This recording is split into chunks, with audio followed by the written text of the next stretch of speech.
Hey everyone, it's Sherry with Squatchable, and today I'm going to be talking about the inspiration behind the campfire story that we recently put up. The one about a teacher who had a very positive first encounter interaction with a pair of Bigfoots. So let's talk about that.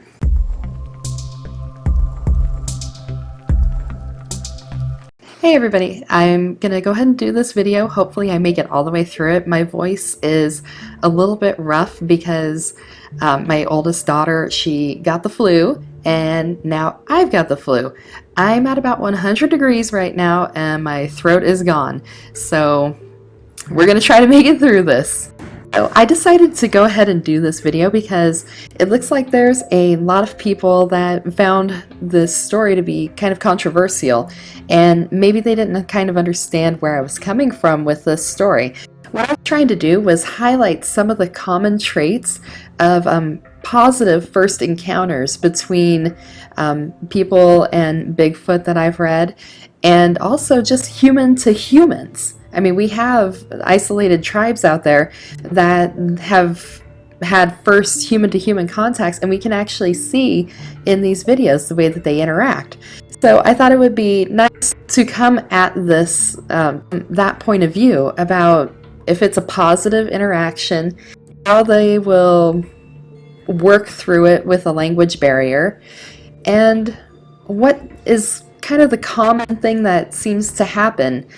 Actually, I pulled from the human side, but hopefully this is something that we can kind of put in our back pocket and maybe look at it as a model for if we do happen to encounter any.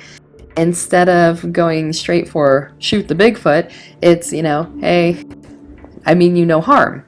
That's kind of what I'm hoping to influence people to do. Now, why might I want to influence people to not automatically go for the gun? The thing is that I hear these people who say, you gotta kill the Bigfoot, you gotta do it because they'll kill you. But then these same people say, hey, they always have a family member that's gonna get you.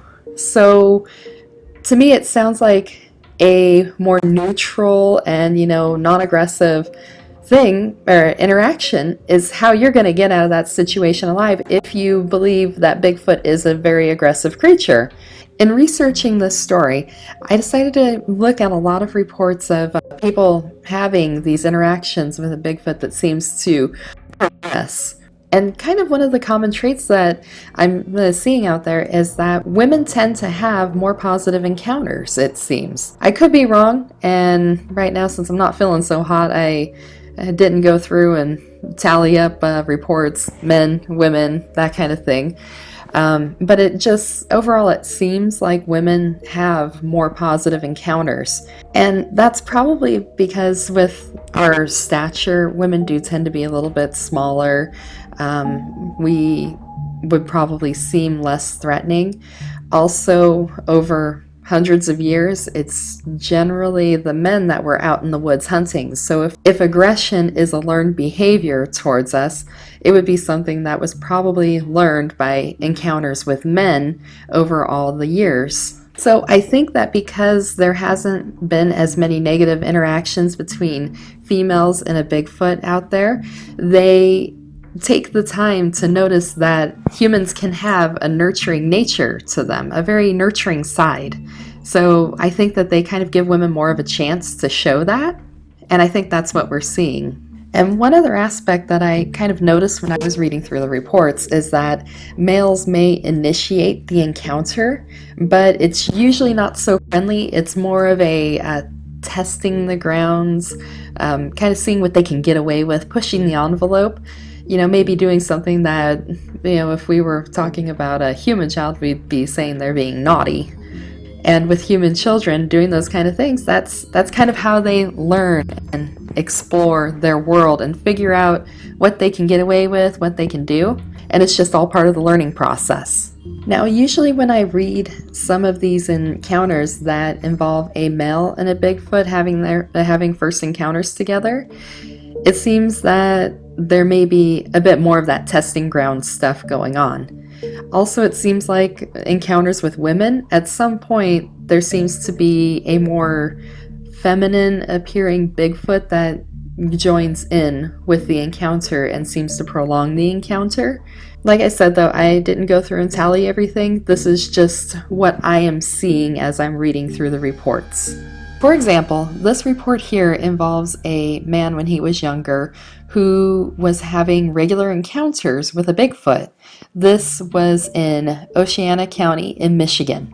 And it says that these encounters were taking place in June 1976. The witness, who goes by Mr. P in the report, lived on a farm that was about 100 acres and had a lot of deer with orchards and pine and hardwoods out there. So it sounds like it's prime habitat. You've got the forest to be able to hide behind, you've got the orchard for food, you've got the deer for meat. Sounds perfect. And it says in the reports that things started out with trees being moved to block trails, and it was making neighbors mad. And these were large trees that looked like they were lifted up and moved over to be able to block passage through.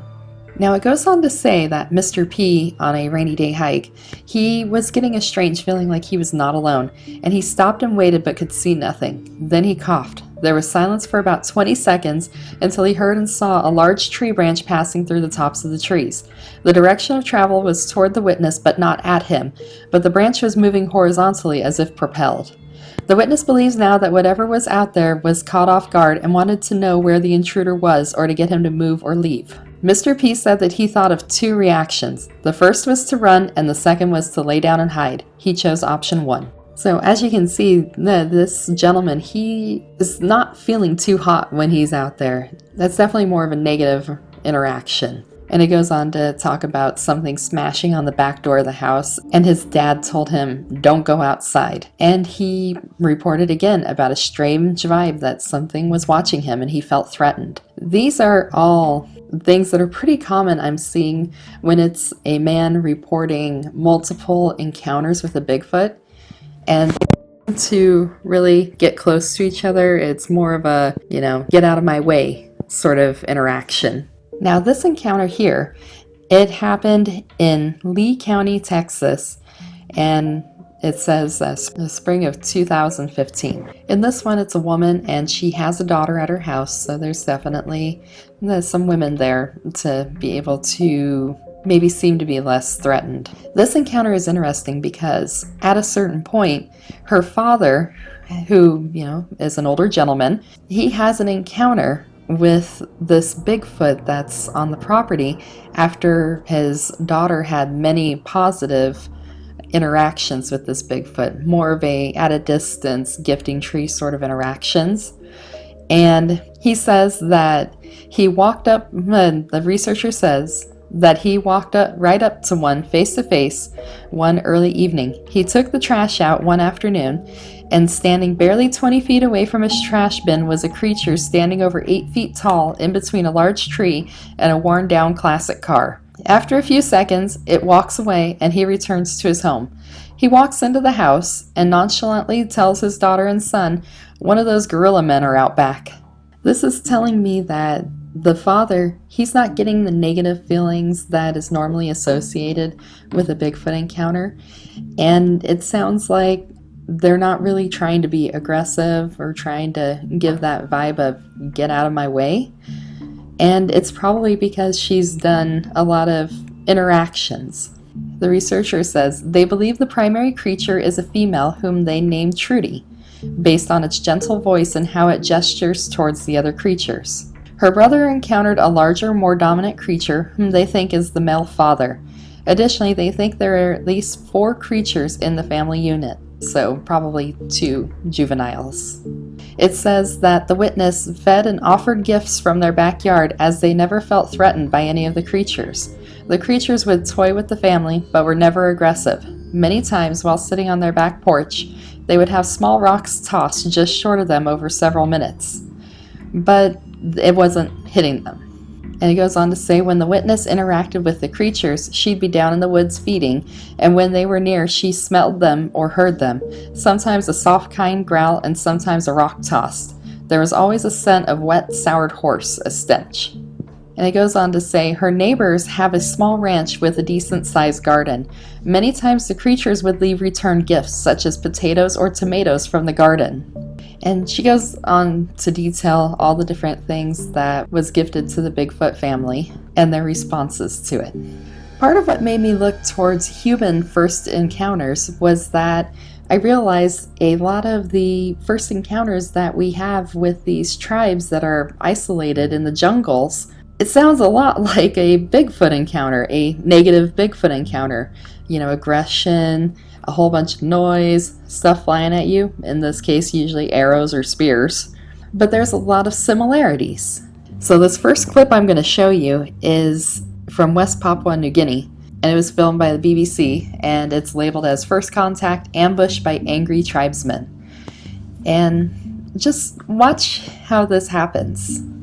And you'll notice a lot of similarities to what people say happens when they have that bad feeling out in the forest, they shouldn't be there, and a lot of the other things that are happening at that time. So, as they make a lot of noise, they're definitely making themselves really well known, but they're kind of out of the distance. You can see glimpses of them running around. And when you fast forward a bit, you actually see them come face to face with this isolated tribe. You can see he's trying to give a gift and they're saying, "I'm out of here." And they just throw his gift back at him. I know a lot of people would ask, why would they not want to have contact with humans, direct contact? Over in these other areas, these people, some of their first contacts with, in this case, people that are wearing these kind of clothes, looking the way they do, carrying, Cyclops little cameras. It looks like Cyclops to these people because they don't know the technology. Some of their first encounters are actually very negative. Tribes in South America have had to relocate after fleeing illegal loggers and drug traffickers who will just shoot on sight. And these people that come from those tribes, they actually are very, very aggressive. And that aggression is coming out of fear.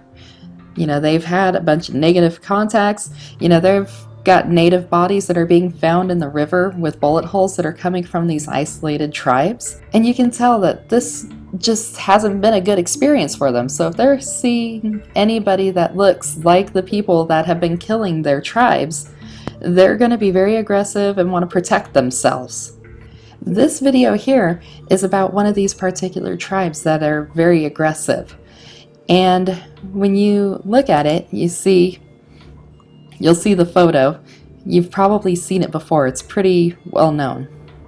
The tribe in this video is pretty well known in the news because of this photo here, where you see them getting ready to shoot their arrows at the helicopter that's flying by to count how many people are there to check on the overall health of them.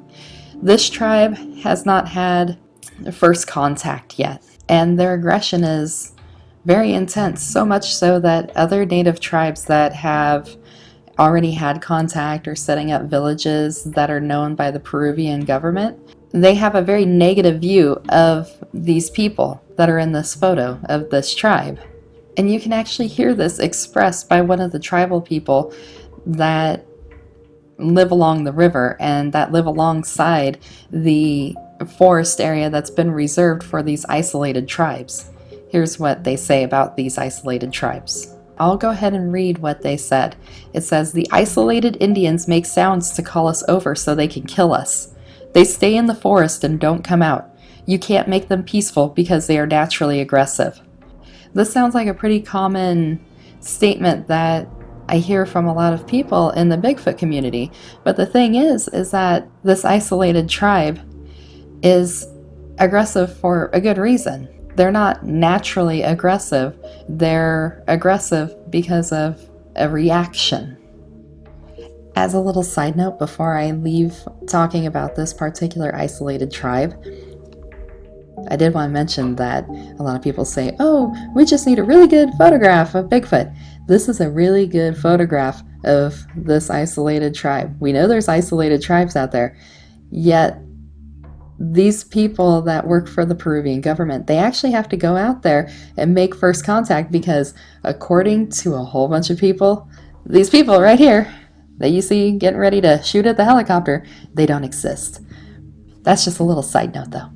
So now that we see a very good reason on why a group of human individuals wouldn't want to have contact with us or would have very negative views of us, this right here gives a good explanation on why at a certain point they may decide to go ahead and reach out to us and interact with us. It says, indigenous people crossed from Peru into Brazil looking for help to combat illegal loggers and drug traffickers. Basically, when things get bad enough, they realize that, hey, these people maybe aren't so bad. They look like the bad guys, but maybe they're not so bad, and this is our last hope. We need to reach out. We need to make contact. And maybe that's part of what is happening when people have these encounters with Bigfoot. That's more of a positive interaction. Maybe they're reaching out to us for some reason.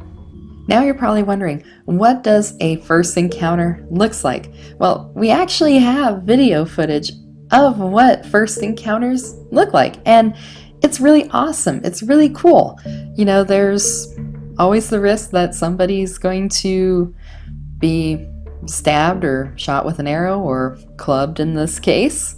But once they reach a positive point where they realize they're not threatening to each other, you can see a lot of magic happening. It is really, really cool. So the first part we'll see here is this tribal man. He wants to reach out and touch hands. Now, these are Caucasian people, white people.